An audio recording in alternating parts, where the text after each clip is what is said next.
I sort of fell into editing, really. I mean, I was going to be a sort of hotshot director, but that didn't work out. And then I sort of realised that the editing process, you get to, really influence and shape the films that you're working on.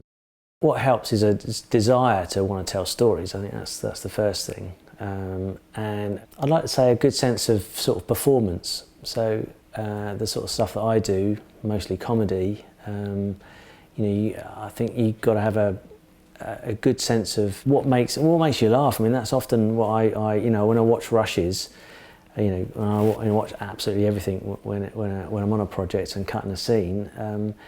There's certain things and they're often nuanced little things that a performer may bring to they'll say a certain line in a certain way, or they'll really nail the joke, and it's just they're the things that you sort of try and focus in on. I mean, I would say this because I tend to work in comedy, but I think you haven't just got to tell a story. You haven't got to put pictures together and make it all make sense. You've actually got to do that, and on top of all of that, once you've got an arc of a story working, there's certain things that you have to really make land, and there's certain jokes or situations that you've got to sort of highlight. And I think it's another layer in addition to just telling a story. And I think often the things that I gravitate to comically are often quite dark comedies, and there's lots going on there. There's lots of overlapping emotions, and I think what makes people laugh often isn't that far away from what makes people cry. And so I'm really interested in that sort of there's shining light on a little dark corners of life that if you don't laugh at this, you might cry, and sometimes you can go either way. And I find that quite real, and I think people laugh at real life. I think that's that they see themselves reflected in a situation. I've just finished working with Ricky Gervais on Life on the Road, and we met beforehand, and I think we sort of clicked, and I think I understood how he wanted to tell the story and the kind of style that he was looking for. He was all about sort of keeping it as real as possible. And from that, then the comedy can come through. It was just sort of taking that and just running with it a little bit. He knows what he wants. He knows the characters so well. So in a way, that was quite easy, because performances are just fantastic, as well as the supporting cast as well. So that was a great gig to work on.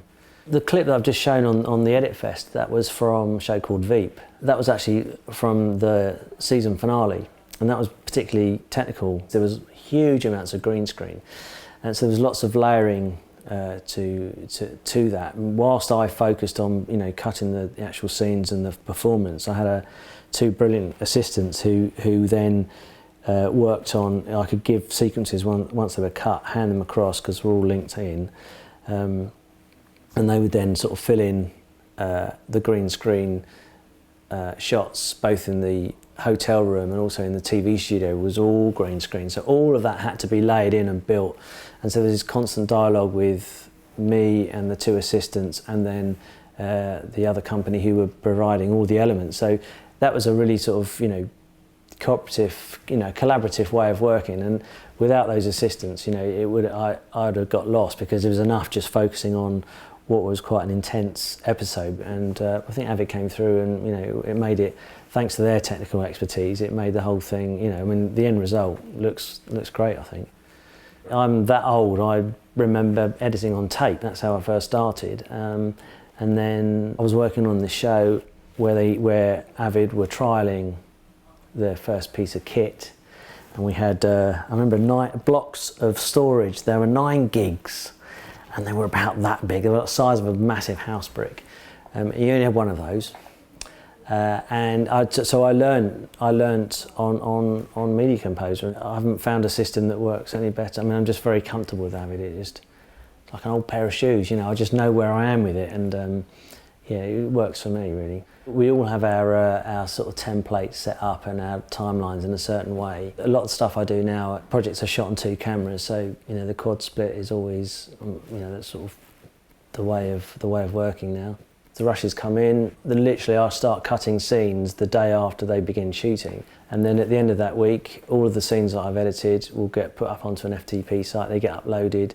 There's an immediacy that Avid allows you that hopefully reassures everybody that's involved, because they can see rushes cut literally within 24 hours. I find that whole workflow really helps settle everyone down from the beginning of a shoot. And then if they're getting feedback, the director and the execs are getting feedback from the cutting room that things are looking good, then it's interesting how that then feeds into, you know, the atmosphere on set. The really exciting thing about what's going on at the moment is there are so many bits of kit. You know, you can go and shoot a film on your iPhone, you can download free software, you can cut that on your laptop or your iPad, and all of a sudden you can be making films for a very small budget. And then the brilliant thing is you can stick it on YouTube or Facebook, and all of a sudden you've got an audience. It's tricky when you're working as an edit assistant, because it's a dedicated role in its own right. And as editor, we really rely on edit assistants. But within that, I think you've got to show, you've got to go above and beyond and ask the editor that you're working with, is there any stuff that I can cut for you? It's all very well being able to operate an Avid, but actually then working with the material is a different scenario. And then it's only by actually putting scenes together that you'll start to understand the nuances of performance and what kind of beats you need to be hitting in order to make that scene work.